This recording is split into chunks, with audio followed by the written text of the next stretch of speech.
Assalamualaikum warahmatullahi wabarakatuh. Yang terhormat Ibu Irma Paramita Sofia selaku dosen akuntansi pada mata kuliah akuntansi lingkungan dan laporan keberlanjutan, serta teman-teman yang saya banggakan. Puji serta syukur kita panjatkan atas kehadirat Allah Subhanahu wa Ta'ala, dan sholawat serta salam semoga tetap tercurahkan kepada Baginda Rasulullah Muhammad SAW. Adapun topik yang akan kita bahas pada presentasi hari ini yaitu kinerja laporan keberlanjutan PT Adi Sarana Armada Tbk atau yang biasa disebut PT ASA Tbk. Saya Alivia Ramazayan selaku moderator yang akan membimbing jalannya presentasi ini. Sebelumnya saya akan memperkenalkan anggota kelompok 3 yang dimana anggota kelompok tersebut bernama Saya Dewi Kartika Sari. Saya Dini Andriani Agustin. Saya Zahra Fadila. Saya Gracia Salsabila. Berikut adalah rangkaian acara yang akan kita lewati pada presentasi hari ini, yaitu yang pertama pembukaan, kedua penyajian materi, lalu dilanjut sesi tanya-jawab, dan yang terakhir penutup. Materi yang akan disampaikan oleh para penyaji yaitu yang pertama, latar belakang perusahaan, yang kedua maksud dan tujuan perusahaan, lalu kegiatan usaha utama, yang keempat kegiatan usaha penunjang, dan yang kelima indikator pengukuran skor kinerja lingkungan perusahaan. Sekarang kita akan memasuki acara pertama yaitu pembukaan. Marilah kita bersama-sama mengucapkan basmalah. Bismillahirrohmanirrohim. Selanjutnya untuk acara kedua yaitu penyajian materi. Materi pertama yang akan disampaikan oleh Dewi Kartika Sari dengan judul Latar Belakang Perusahaan. Kepada Dewi, waktu dan tempat kami persilahkan. PT Adi Sarana Armada atau ASA berdiri pada tanggal 17 Desember 1999 dengan nama PT Quantum Megatama Motor. Pada tanggal 22 Januari 2003, PT Quantum Megatama Motor berganti nama menjadi PT Adira Sarana Armada atau yang dulu lebih dikenal dengan nama Adira Ren. Perubahan identitas kembali dilakukan pada tanggal 7 September 2009 melalui perubahan nama perusahaan menjadi PT Adi Sarana Armada dengan ASA sebagai merek dagang utama menggantikan Adira Ren.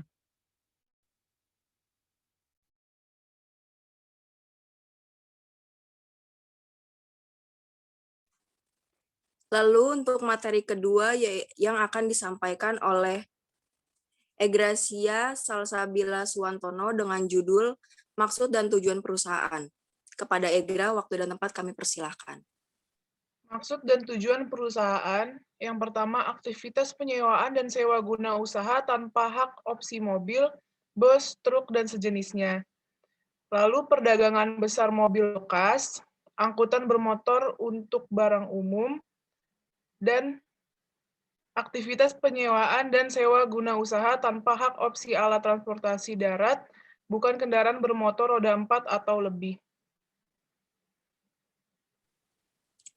Selanjutnya untuk materi ketiga akan disampaikan oleh Azahra Fadila Ikhlasul Amalia dengan judul Kegiatan Usaha Utama. Kepada Azahra, waktu dan tempat kami persilahkan. Untuk mencapai maksud serta tujuan tersebut, perusahaan dapat melaksanakan kegiatan usaha sebagai berikut. Yang pertama ada kegiatan usaha utama, yaitu menjalankan usaha aktivitas penyewaan dan sewa guna usaha tanpa hak opsi mobil, bus, truk, dan sejenisnya.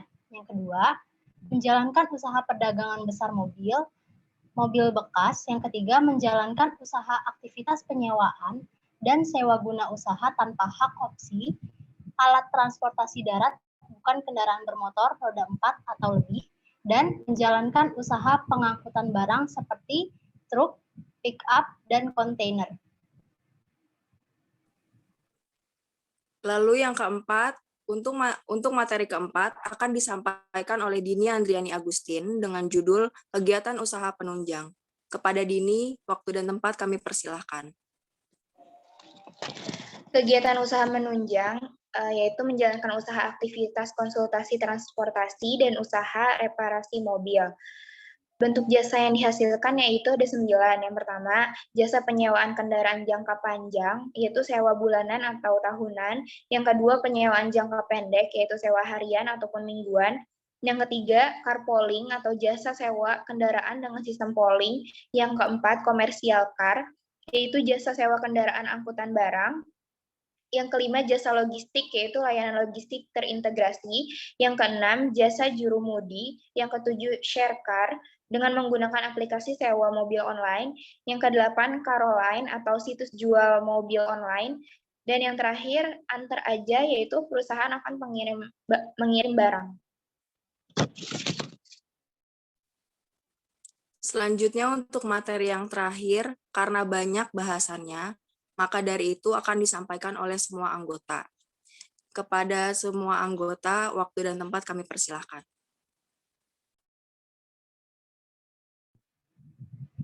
Indikator pengukuran skor kinerja lingkungan perusahaan. Yang pertama, jumlah energi yang digunakan selama proses produksi.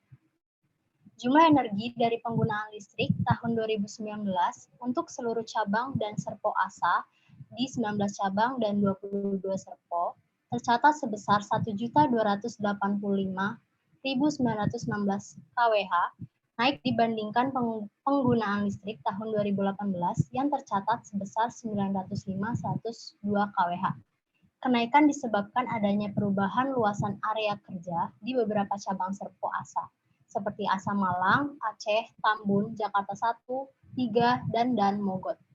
Selain itu, ASA juga melakukan program energi baru dan terbarukan atau EBT, yaitu dengan memasang energi listrik tenaga surya dengan on-grid system, lengkap dengan sistem energi ekspor atau import, yang sistem kerjanya, apabila energi yang dihasilkan tenaga surya lebih besar dari pemakaian, maka energi tersebut dikirim ke PLN. Pada tahun 2019, ASA sudah menerapkan instalasi listrik tenaga surya di 4 cabang.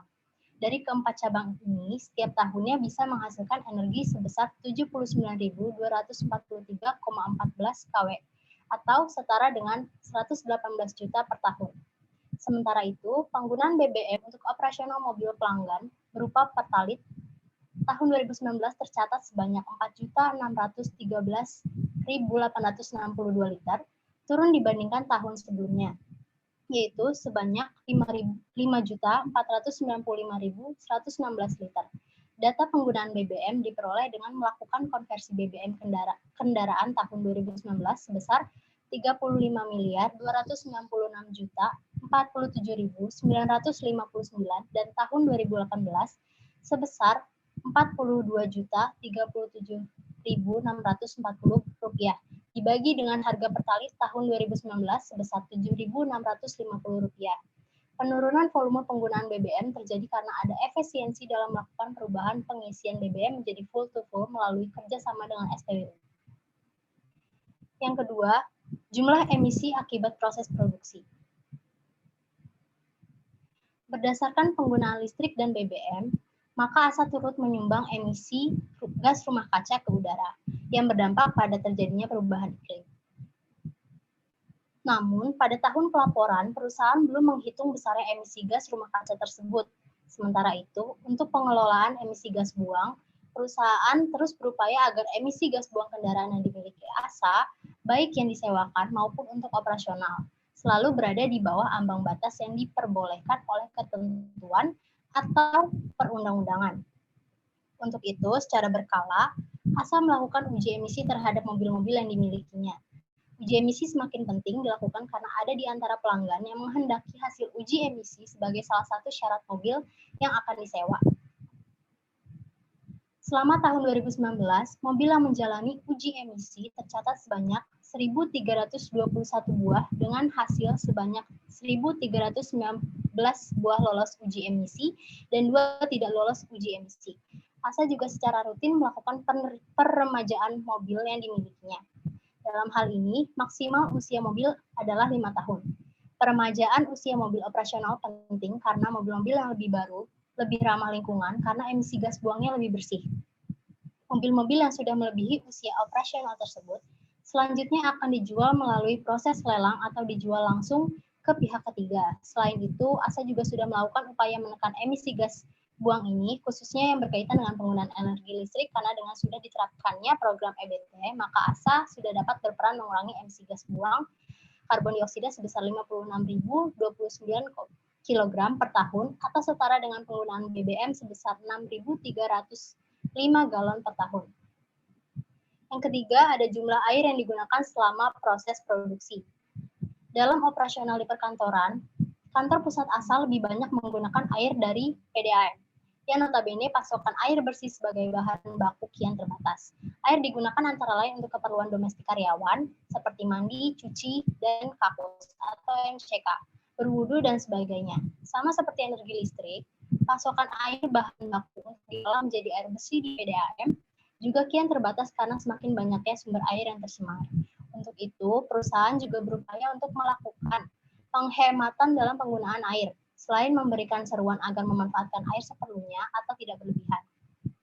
ASA juga melakukan pengecekan instalasi air secara berkala, sehingga dapat segera dilakukan perbaikan dan penggantian jika ada instalasi air yang bocor. Penggunaan air di cabang ASA tercatat sebesar 27.140 meter kubik, di 12 cabang dan 8 serpo, naik dibandingkan tahun 2018 yang tercatat sebesar 21.273 meter kubik di 11 cabang dan 6 serpo. Peningkatan penggunaan air terjadi karena adanya penambahan baru pemakaian air pump untuk cabang ASA yang berada di Pondok Pinang, Malang, Semarang, dan Manado. Selanjutnya, yang keempat itu ada training-training yang dilakukan oleh perusahaan untuk karyawan. Pengembangan kompetensi sumber daya manusia mutlak diperlakukan dengan meningkatkan keterampilan dan kemampuan secara khusus guna mencapai hasil kerja.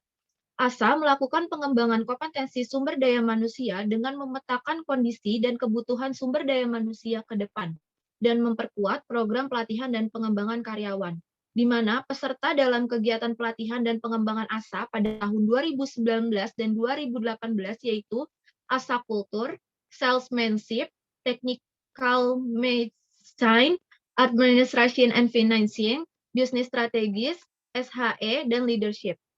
Yang kelima itu ada total jumlah jam training para karyawan. Dalam pelaksanaan pelatihan dan pengembangan karyawan, rata-rata jam pelatihan karyawan pria adalah 5.013 jam per tahun, sedangkan pelatihan untuk karyawan perempuan sebanyak 2.666 jam per tahun. Sementara itu, rata-rata jam pelatihan untuk level manajemen adalah 1.263 jam per tahun, sedangkan untuk level staff 6.416 jam per tahun. Yang keenam itu ada tingkat keluar masuknya karyawan di perusahaan. Sampai tanggal 31 Desember 2019, ASA memiliki karyawan sebanyak 2.097 orang, di mana jumlah itu bertambah dibanding tahun 2018 dengan total karyawan sebanyak 983 orang. Pada tahun pelaporan, perusahaan menerima karyawan baru sebanyak 1.192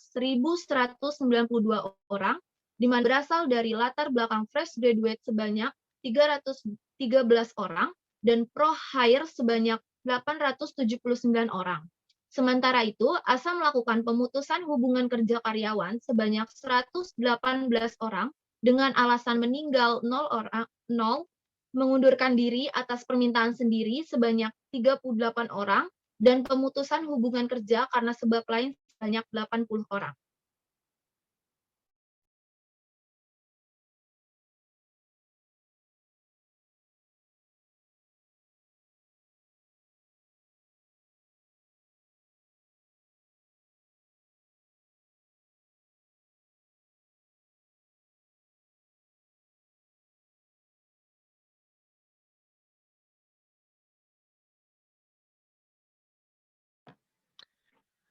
Yang ketujuh ada evaluasi kinerja pegawai. Review atas kinerja karyawan merupakan kewajiban penting bagi ASA. Dalam hal ini, perusahaan melakukan penilaian kinerja karyawan terhadap semua karyawan berdasarkan 3 aspek, yaitu penilaian kerja, inovasi, dan talent. Penilaian kerja atas KPI individu adalah penilaian atas hasil kinerja selama tahun berjalan yang berhubungan dengan target unit kerja atau perusahaan. Lalu, inovasi dan improvement adalah penilaian atas nilai tambah yang dihasilkan oleh karyawan, baik dalam bentuk saran, perbaikan, maupun pembuatan proses baru. Talent dan RTC adalah penilaian atas kompetensi dan rencana pengembangan karir terkait dengan rencana sukses di unit kerja dan seluruh organisasi di dalam ruang lingkup ASA Group. Yang kedelapan ada jumlah total karyawan.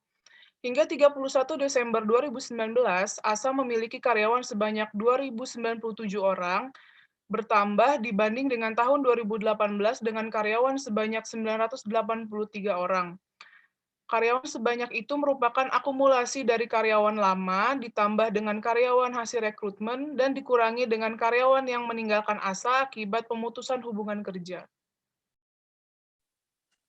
Lalu yang ke-9 ada komplain pelanggan.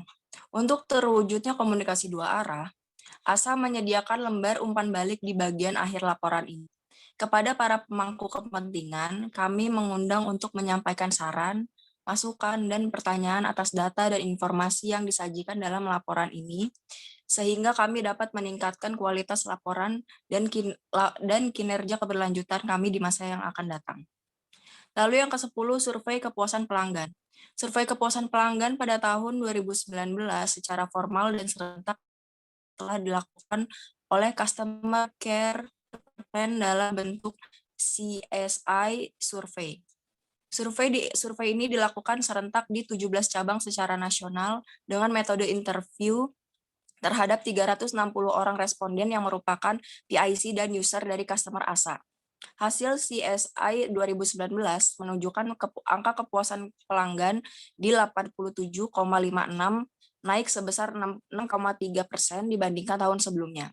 Hasil tersebut merupakan bukti dari komitmen ASA untuk terus meningkatkan performa servisnya demi mencapai kepuasan yang lebih baik. Selanjutnya ada total beban operasional.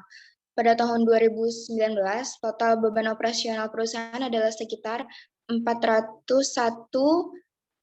miliar 69 juta, lebih tinggi dibandingkan tahun lalu, yaitu tahun 2018 total beban operasionalnya sekitar 247 miliar 702 juta. Yang ke-12 yaitu total pendapatan perusahaan. Total pendapatan perusahaan yang dihasilkan pada tahun 2019 adalah sebesar 2.329 miliar 565 juta 792.542 rupiah dengan pencapaian target naik setinggi 114,9% dibandingkan dengan tahun 2018. Di tahun 2018 hanya menghasilkan pendapatan sebesar 1.862 miliar 945 juta 638.339 rupiah dan pada tahun 2019 menghasilkan laba bersih tahun berjalan sebesar 91 miliar 614 juta 940.880 rupiah. Sedangkan tahun 2018 menghasilkan laba bersih berjalan sebesar 142 miliar 242 juta 410.935 rupiah. Yang terakhir ada biaya untuk program CSR atau kelestarian lingkungan hidup yang telah dikeluarkan oleh perusahaan. Pada laporan tersebut, selama tahun 2019, ASA mengeluarkan biaya pelaksanaan CSR sebesar 411.893.962 rupiah. Biaya penyaluran program CSR di bidang pendidikan adalah sebesar 274.177.548 rupiah. Yang kedua di bidang sosial adalah sebesar 127.114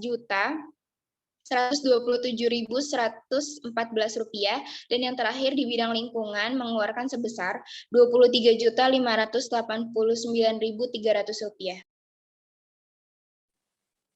Jadi terdapat 13 dari indikator yang terpenuhi. Maka dari itu, total skor yang diperoleh yaitu sebesar 72 dari 100%. Selanjutnya adalah sesi tanya jawab. Pada sesi ini sudah ada 4 pertanyaan, yaitu yang pertama,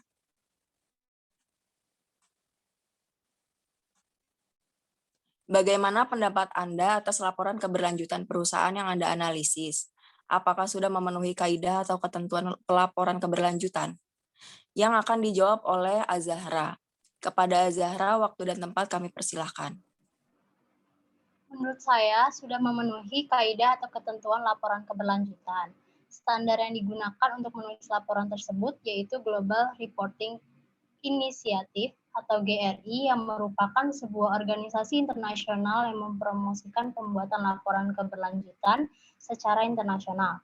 Terdapat 6 indikator yang harus ada pada laporan keberlanjutan versi GRI, yaitu indikator kinerja ekonomi, lingkungan, tenaga kerja, hak asasi manusia, masyarakat, dan tanggung jawab produk. Lalu untuk pertanyaan kedua yaitu, menurut Anda, apa kesulitan terbesar perusahaan dalam melaksanakan laporan keberlanjutan?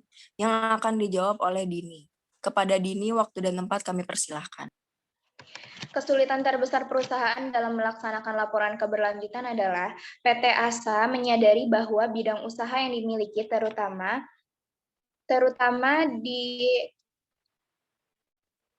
di bidang usaha yang dimiliki yaitu di sektor penyewaan kendaraan melibatkan dampak negatif terhadap lingkungan. Selain menyumbang emisi gas rumah kaca berupa emisi udara yang menghasilkan karbon dioksida, perusahaan juga menghasilkan berbagai limbah. Yang pertama termasuk limbah berbahaya dan beracun. Misalnya oli bekas, aki bekas, ban bekas, dan sebagainya. Lalu untuk pertanyaan ketiga yaitu, apa saran yang Anda berikan kepada perusahaan dalam membuat laporan keberlanjutan? Yang akan dijawab oleh Dewi. Kepada Dewi, waktu dan tempat kami persilahkan. Saran yang saya berikan, sebaiknya perusahaan meningkatkan pengungkapan terhadap indikator tertentu yang memiliki tingkat pengungkapan yang masih rendah, dan mempertahankan pengungkapan indikator tertentu yang memiliki tingkat pengungkapan yang sudah tinggi. Selain itu, perusahaan tetap harus berkomitmen dalam menerapkan praktik pelaporan keberlanjutan dengan cara mengintegrasikan praktik keberlanjutan dalam model bisnis dan keputusan strategis perusahaan, di mana dengan komitmen kuat akan membuat perusahaan konsisten dalam pelaporan keberlanjutan serta memudahkan perusahaan dalam melakukan evaluasi kinerja keberlanjutan dan mengidentifikasi biaya tambahan dan sumber daya yang digunakan dalam pelaporan keberlanjutan. Selain itu, perusahaan dapat mengurangi dampak negatif lingkungan, konsumsi, sumber daya, dan biaya secara simulasi. Lalu untuk pertanyaan keempat, bagaimana prospek laporan keberlanjutan di Indonesia untuk tahun-tahun ke depan? Lalu mengapa? Jelaskan jawaban Anda yang akan dijawab oleh Egrasia. Kepada Egra, waktu dan tempat kami persilahkan. Menurut saya, di tahun-tahun ke depan, pastinya akan semakin banyak perusahaan di Indonesia yang akan beroperasi, dan setiap perusahaan tersebut diwajibkan untuk membuat laporan berkelanjutan. Mengapa? Karena laporan ini digunakan untuk pertanggungjawaban perusahaan kepada masyarakat luas mengenai aktivitas yang dilakukan dan dampak dari program perusahaan tersebut. Laporan ini menunjukkan dampak ekonomi, lingkungan, dan sosial yang disebabkan oleh kegiatan operasional suatu perusahaan sehari-hari. Laporan ini juga menyajikan nilai-nilai dan model tata kelola perusahaan, serta menunjukkan hubungan antara strategi dan komitmen suatu perusahaan terhadap ekonomi global yang berkelanjutan. Laporan ini sangat penting bagi perusahaan karena merupakan elemen intrinsik dari pelaporan terintegrasi dan perkembangan yang menggabungkan analisis kinerja keuangan dan non-keuangan, baik informasi kualitatif maupun kuantitatif suatu perusahaan. Di beberapa negara maju pun sudah diwajibkan setiap perusahaan, baik milik negara maupun terbuka, untuk adanya laporan berkelanjutan di setiap perusahaan yang beroperasi. Sehingga di Indonesia pun dari tahun ke tahunnya laporan berkelanjutan ini akan terus dan wajib ada untuk setiap perusahaan yang Ya, terima kasih kepada para penyaji materi. Demikian tadi diskusi dari kelompok 3. Marilah kita mengucapkan hamdalah. Alhamdulillahirabbil alamin. Lalu marilah kita berikan aplaus kepada kelompok 3.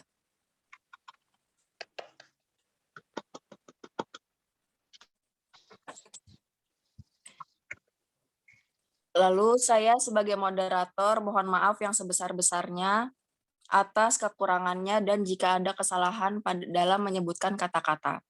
Terima kasih atas perhatiannya. Wassalamualaikum warahmatullahi wabarakatuh. Waalaikumsalam warahmatullahi wabarakatuh. Waalaikumsalam warahmatullahi wabarakatuh.